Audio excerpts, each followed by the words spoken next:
Hello and welcome to the channel, everybody. In this video I want to talk about why I love and hate iRacing. One of the world's best racing simulators. People don't like to call it a game, and I do tend to agree. It's a simulation. So anyway, I want to get on to what I love about iRacing first, and then we'll go on to some of the more negative points. So one of the reasons I love iRacing, and this is pretty much what everybody will agree with me with, even the people that aren't a fan of iRacing, and that is, it is one of the best, no, the best multiplayer experience you can get in a racing game online. The multiplayer experience with iRacing is just so many levels above what other people are doing, like F1 2019, Project Cars 2, etc. When you log into iRacing and open up your little web browser, there is always races going on that you can sign up for, and some of it's dirt, some of it's oval, some of it's road, so there's a little bit for everyone there. And a good thing about the multiplayer experience with iRacing, because iRacing sets itself out to be the premier simulation of racing, it tends to bring in the big names. So when you sign up for a race, you could be lining up next to the likes of Formula 1 drivers like Lando Norris or Max Verstappen or Nicky Tim, because iRacing does bring in the big names, and that's because it is a great racing sim, which obviously does have its flaws, but I'll get into that.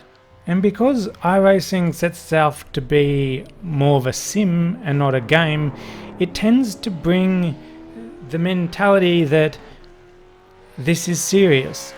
And so generally, I'm not going to say all the time, you don't get people just wanting to sign up for a race to go old Destruction Derby on you. Generally, I'm not going to say that happens all the time, which brings into my next point.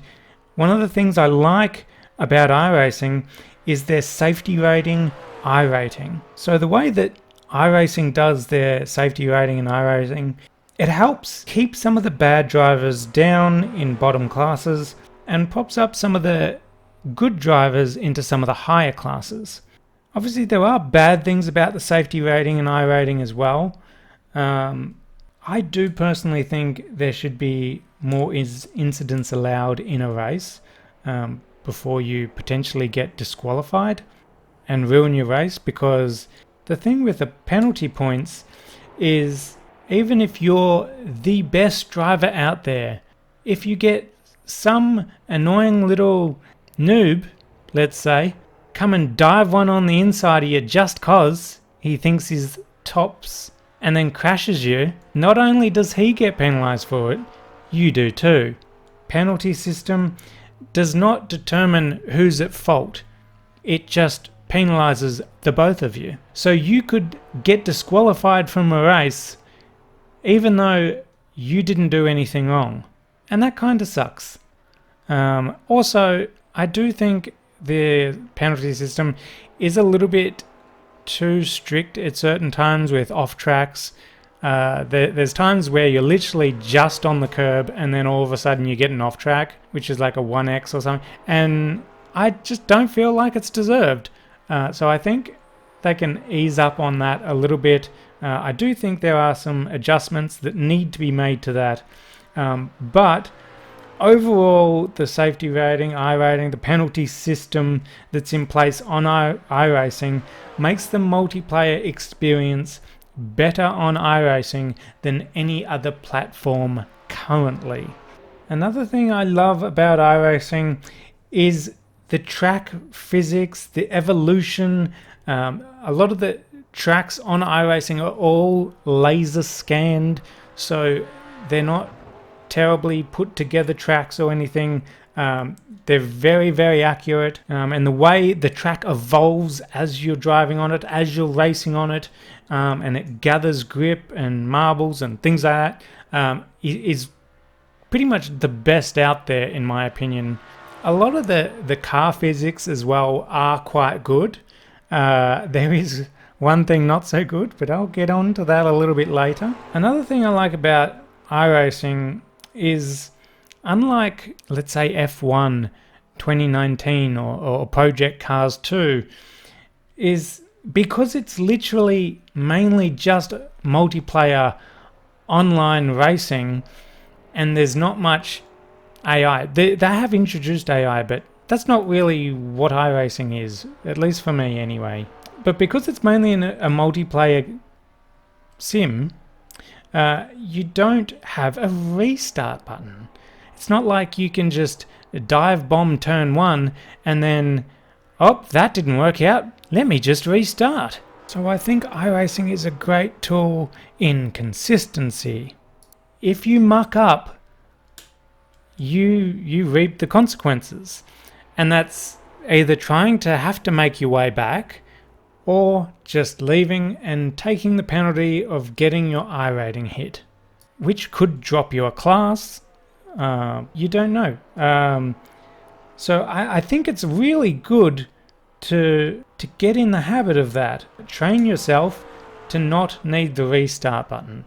Another good thing I love about iRacing is you don't need a supercomputer to actually play it. Sure, you need a pretty good graphics card, but there's a lot of people out there that are even running on old secondhand office PCs that they've just whacked a reasonably good graphics card in, and it still runs fine, absolutely fine. You've got to keep in mind, iRacing is an older game now. The graphics are good, but they're not state-of-the-art like, let's say, Project Cars 2 or Assetto Corsa Competizione. But that is good because it helps the masses that may not want to spend thousands of dollars on a gaming PC to just enter in on an average everyday PC and maybe buy a good graphics card for it, and that's it. So I think that's a really good thing about iRacing. The only exception to that is how you might need a slightly better PC with CPU and all that if you're wanting to do iRacing in VR. And that's another thing I love about iRacing, is the fact that it has VR support. I think any racing sim that is promoting itself as a sim should very much be having VR support, because VR support helps it feel a little bit more realistic, you feel more immersed, and it's good to have. Even if you're not a big fan, it's still good to have. Some of my best racing experiences have come from VR. I absolutely love racing in VR. I won't get into that too much. I do have a video on that, triple screens versus VR, if you want to go have a look for that. It'll be around. Now for some of the things I'm not as big of a fan of iRacing. And I guess this is probably number one on everybody's list, and particularly a lot of the haters of iRacing, and that's it's expensive.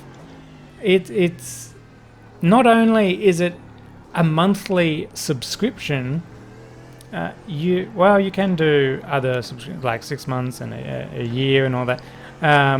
Obviously getting cheaper the longer you subscribe, but it's a subscription based service. You will never own iRacing. There's never, oh, I've finished paying off iRacing now. No, that's once a month, once a year, etc. You're just going to have to keep paying for it. And then once you do pay for your monthly or yearly subscription, you then have to pay for the cars you choose to race and the tracks you choose to race on.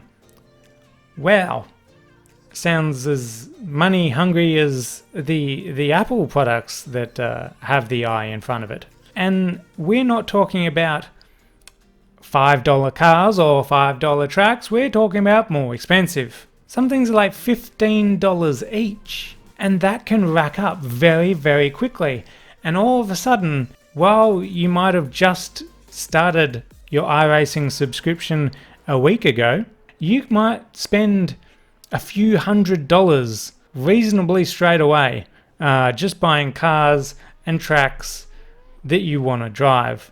Now, iRacing does give you some cars and tracks with your monthly subscription, particularly some of the rookie classes and some of the legacy cars that are now no longer the active cars, if you know what I mean. But a lot of the legacy cars aren't particularly used. I think actually in NASCAR they are a little bit.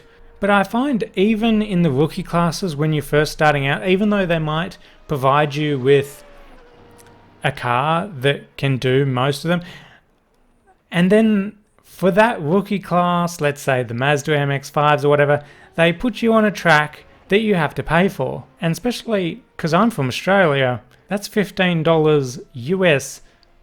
With the exchange rate, that's a lot more for me, unfortunately. And it can be really expensive when you're in my country, at least. And I think that's the thing that keeps me away from it a little bit. Even though I do have iRacing every now and again, normally I don't do a full year's subscription or anything like that. It's not something I'm avidly on every single week. In saying that, I probably do want to change that in the future, and I am debating doing iRacing more every week now, which unfortunately will have to mean I have to pay out the big bucks. But that's enough of cost. I want to talk about some other stuff I don't like about iRacing. And I've been on iRacing since 2011. Nearly 10 years now. So quite a while. And back when I first started iRacing, one of the worst parts of iRacing was the tyre model. And I thought, wow, this can get better, right? Well, 10 years later, and it is better. I will say it's better. But better from where it was, well, not a high hurdle to jump over, I'm afraid.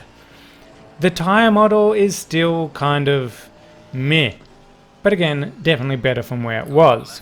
In terms of tyre model, I think that's where games like Assetto Corsa Competizione really come in. I think Assetto Corsa Competizione is much better there. I find with iRacing, if you take a corner a little bit too quick, the back end steps out, I mean, you're gone. Trying to catch that is like trying to find a needle in a haystack. It's really difficult. You'll just slide and slide like it's wet. But it isn't. It's dry. So with Assetto Corsa Competizione, if you start to slide the back end out a little bit, there's a chance of catching it. If you're good, you can catch it. But iRacing, meh, nah. Because that tyre model still needs some work. And that's something a lot of professional racers that race in iRacing will tell you.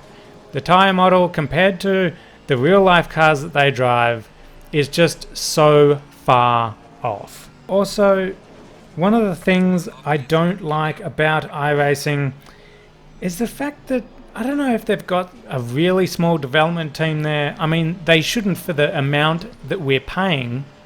But anyway, when I first started out in iRacing, literally you could only drive during the day, and day was it.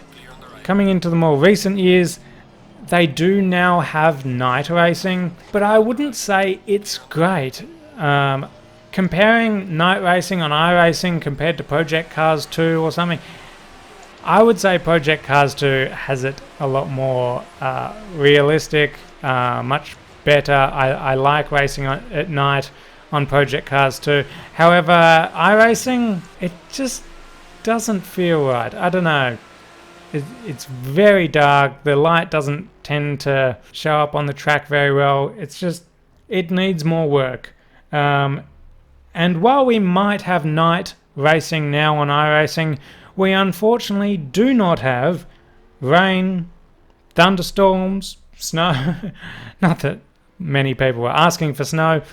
Most people are asking for wet weather racing. That's not something iRacing has come out with as of yet. But really, that should have been put in years ago, iRacing. Wow.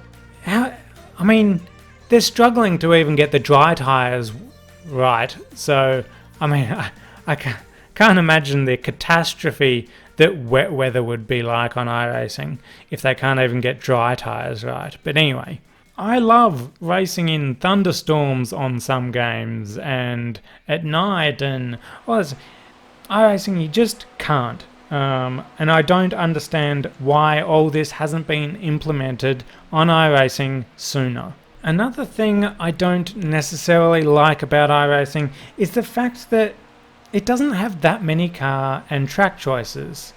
It has a few, don't get me wrong. Obviously the downfall to if it did have a lot more car and track choices, you would have to buy more. And that would be even more expensive than it currently is.